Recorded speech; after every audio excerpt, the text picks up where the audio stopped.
3. Gagal memenuhi hasrat.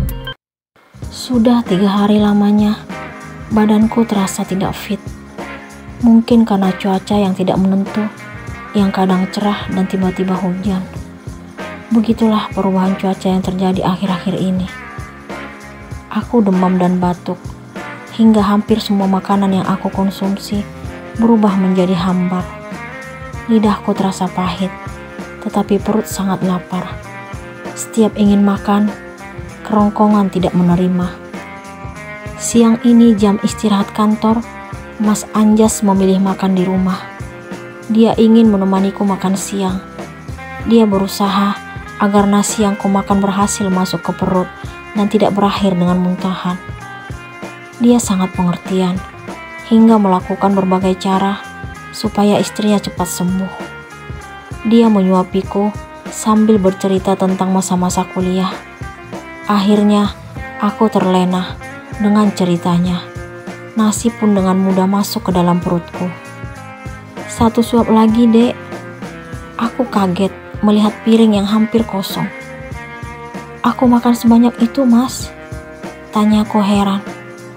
Iya dong, hebat ya.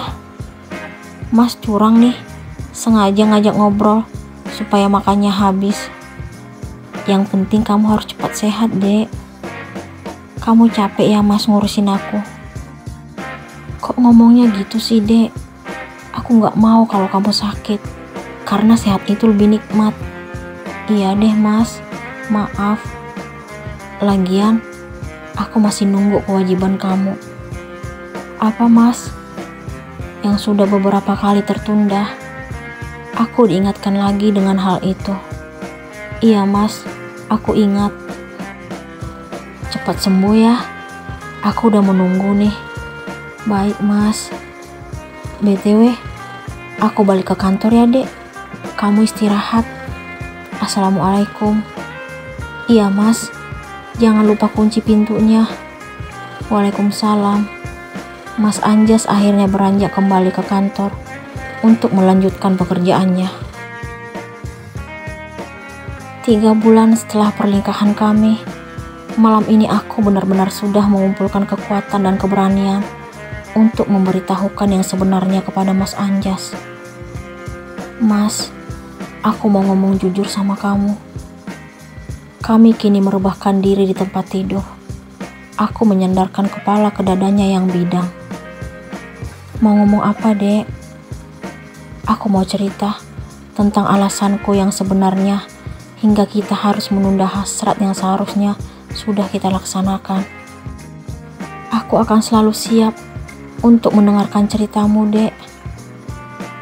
Tapi kamu jangan kaget, Mas. Aku gak siap jika setelah mengetahui semua ini, kamu akan berubah sikap. Kenapa harus berubah sih, Dek? Aku ikhlas menikahimu.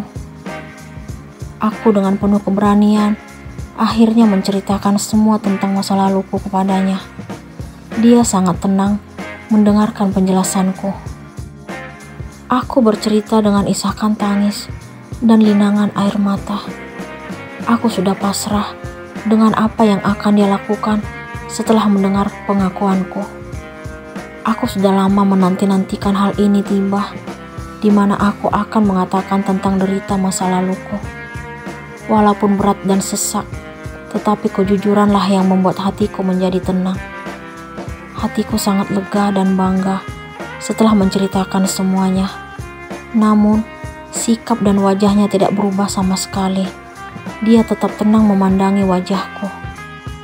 Dia membelai rambutku, mengusap wajahku, kemudian mendaratkan kecupan indah di keningku. Hanya karena masalah itu, kamu begitu ketakutan di depan suamimu, Dek. Dia menggunakan kata hanya dalam masalah yang kuhadapi. Kenapa dia setenang itu? Ampuni aku, Mas. Aku menciumi tangannya. Kamu gak bersalah, Dek. Itu murni kecelakaan. Aku tidak pernah mempermasalahkan hal itu dari dulu. Dari dulu? Apa maksud kamu, Mas? Aku kaget mendengar ucapannya. Sebelum kita menikah, Aku sudah mengetahui semuanya. Aku tidak pernah menjadikan itu sebagai alasan untuk menolak menikahimu. Karena aku sangat yakin kalau kamu adalah jodoh terbaik untukku. Terima kasih, Mas. Aku gak tahu dengan cara apa harus membalas kebaikanmu. Kamu suami terhebat bagiku. Dengan ikhlas kamu menerima segala kekuranganku. Aku janji akan menjadi istri yang berbakti padamu, Mas. Aku sangat bersyukur memiliki suami seperti dirinya. Penantian itu akhirnya datang juga, di mana aku telah mengatakan semuanya kepadanya. Tidak ada lagi beban yang menghambat dalam hatiku. Ternyata sebelum aku cerita kepadanya, dia telah mengetahui masa laluku. Dia mengaku bahwa ayah dan bunda yang menceritakannya. Aku makin mengaguminya. Dia sangat baik dan lapang dada hingga tidak mempermasalahkan kondisiku saat ini. Cuaca malam ini sangat dingin. Hujan turun dengan derasnya membasahi bumi. Rasa itu mampu menusuk hingga ke tulang. Selimut tebal masih belum mampu menutupi dinginnya tubuh ini. Setelah Mas Anjas menunaikan salat Isya, akhirnya kami merebahkan diri di kamar dengan ditutupi selimut tebal yang belum sempurna menghangatkan tubuh. Selimut tebal yang kami gunakan masih mampu menembus kulit hingga tetap terasa sangat dingin. Mas Anjas memelukku erat-erat.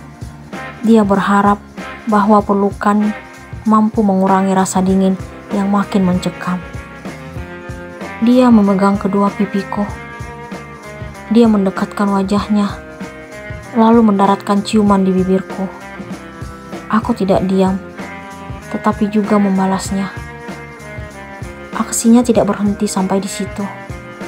Dia menurunkan tangannya dari wajahku hingga ke bawah. Namun, aku langsung menghentikannya. "Mas," ucapku lirih. "Kenapa, Dek?" "Jangan sekarang, Mas," pintaku kepadanya. "Kenapa, Dek? Ada apa lagi?" "Malam ini hingga 3 malam berikutnya aku gak bisa, Mas." "Apalagi alasannya, Dek?" "Terus terang, aku udah gak kuat untuk menunggu lebih lama lagi." "Tapi, Mas, aku lagi datang bulan. Kamu lupa kalau kita tadi gak salat berjamaah?" Mungkin dia tidak ingat kenapa tadi aku tidak melaksanakan salat Isya bersamanya. "Apa?" Mas Anjas tampak kaget. "Jadi, malam ini gagal lagi?" lanjutnya dengan wajah tampak sedikit kecewa. "Iya, Mas. Yang sabar ya." Aku meminta maaf lalu mencium tangannya. "Maafin aku, Mas. Daripada maaf-maafan, lebih baik kita tidur aja ya, Dek." "Tapi aku belum ngantuk, Mas.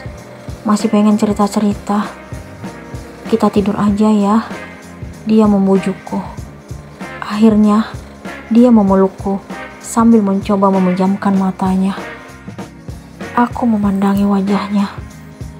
Dia laki-laki yang telah berhasil membuatku mengaguminya.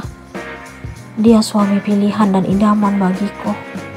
Aku pun mendaratkan ciuman di dahinya. Malam ini, aku merasa bersalah karena gagal lagi menjalankan tugasku sebagai seorang istri. Maafin aku, suamiku. Aku janji akan segera melayanimu dengan penuh kasih sayang.